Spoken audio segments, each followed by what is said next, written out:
Hey guys, my name is Abhishek and welcome you to MBBS Treasure channel. Today we are going to start a new subject whose name is biochemistry. So before starting the subject biochemistry, we should know what is this biochemistry means and what are the subgroups under biochemistry that we need to study and how it is useful for medicine subject. Let's know what is biochemistry. Biochemistry, it is a science concerned with the chemical basis of life, and it deals with the structure, properties and chemical reactions of various biomolecules that are present in the living organisms. In this thing, the structure, properties and chemical reactions that are being taking place in a cell of various biomolecules, okay, that we are going to study in this biochemistry subjects. And before that, we should know what are the biomolecules. Biomolecules are the present in the cells, or these are the parts of the cells that helps in forming the structure of the cell, or helps in regulations of the cells, and also helps in many of the processes that are taking in the cells. What are biomolecules? The living systems are composed of various biomolecules like carbohydrates, proteins, lipids, vitamins, nucleic acids, hormones, and minerals. These are the biomolecules, and they should be present in the cell in a proper, unique, and arrangement. This should be well balanced in the body or cell, and if it is not well balanced, then it will be causing various diseases. So what is the biochemistry? Means that these the biomolecules should be present in a well balanced form in our cell, and if it is not present, then it will be causing various diseases.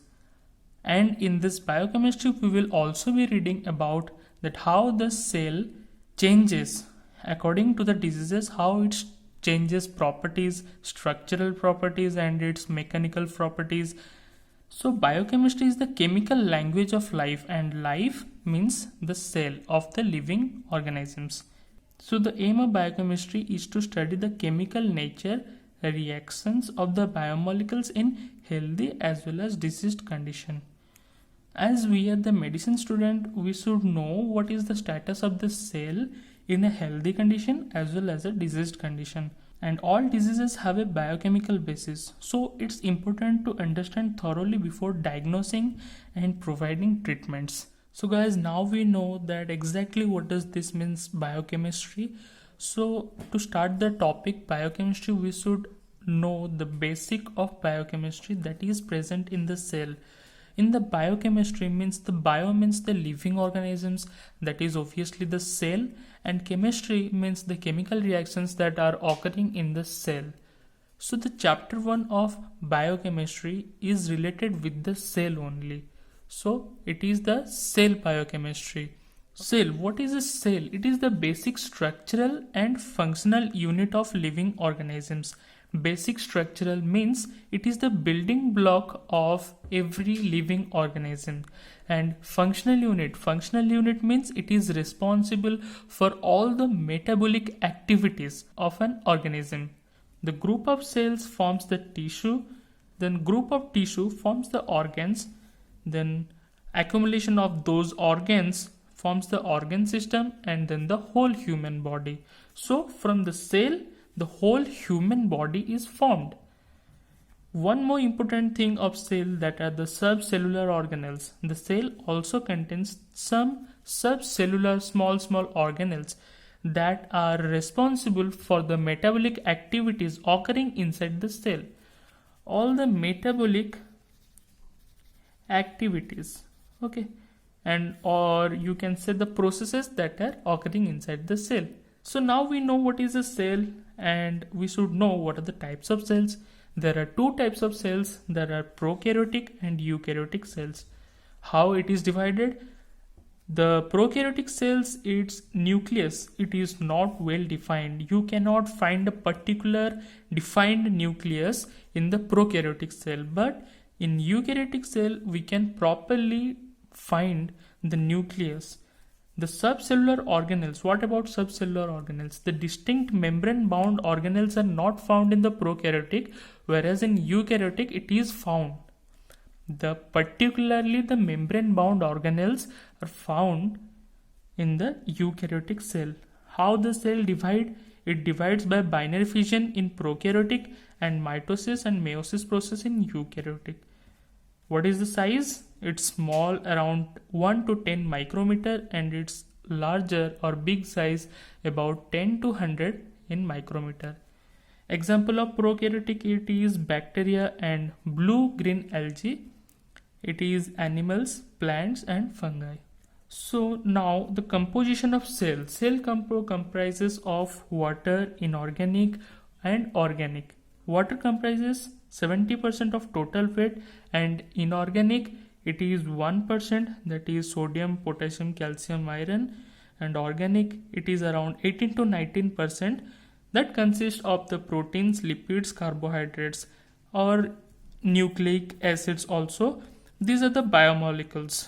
These are the organic compositions of the cells. Then the composition of cells can also be divided in another classification like major elements and minor elements.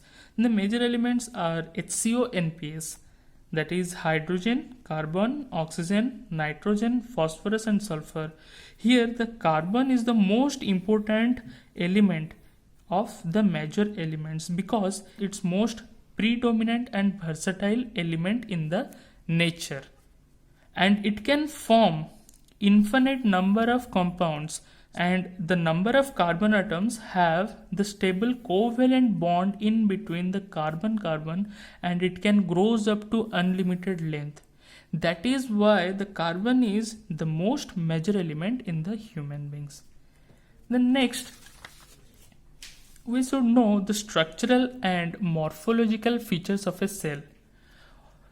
As we know what is a cell, because it's a building block and it is responsible for all the functional unit of a living organisms. So what are the structures that are present inside it, and what are the morphological features of the cell? Cells are present in different shapes and sizes, and in the whole universe there are a lot of different types of cells that are present in different living species. Human body itself consists of 10 to the power 14 number of cells, and each cell is bounded by a plasma membrane, or it is also called as cell membrane. So all the structures that are present inside of the cell membrane is known as protoplasm, and the nucleus is present at the center. As we are talking about the eukaryotic cells, so the nucleus will be well defined and the nucleus is present at the center. The cytoplasm is the space, it is the space that is found between the cell membrane and the nucleus and have subcellular organelles inside it. The subcellular organelles are suspended in the cytosol. Cytosol is the fluid portion of the cell, and it contains most of the water. That fluidity is due to the presence of water and dissolved organic and inorganic substances. Now let's understand the structure of the cell in more particularly, that if this is a cell that I have drawn here, it is covered by a plasma or a cell membrane, and all the structures that are present inside the plasma membrane are known as protoplasm. Then next, at the center of the cell there is a nucleus, and inside the nucleus it contains nucleoplasm. The space between the nucleus and the plasma membrane, it is the cytoplasm. This space is known as cytoplasm, and cytoplasm has the cytosol, that is the fluid portion. So we can conclude here is that the protoplasm is a mixture of cytoplasm and nucleoplasm.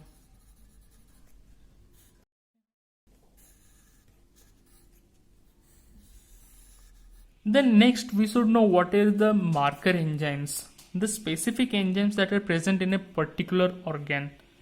As I have said here, that cytosol is the supernatant obtained by final centrifugation process. During the cell microscopic study, it is very necessary that the cell has to undergo the centrifugation process, and during the centrifugation the cytosol is taken. And what does this marker enzymes means? Marker enzymes, it is the enzyme that is present in a particular organelle. To detect the particular organelle, we have to recognize the enzyme. Okay, that enzymes helps us to know that what is that organelle is. So, for example, these are the marker enzymes. In mitochondria, ATP synthetase is present. In lysosome, cathepsin is present. In peroxisome, catalase. In endoplasmic reticulum, glucose 6-phosphatase and Golgi complex, galactosyltransferase. In cytoplasm, lactate dehydrogenase, and in nucleus, DNA polymerase. These are the important enzymes that are known as marker enzymes because they mark particularly these organelles specifically. Okay,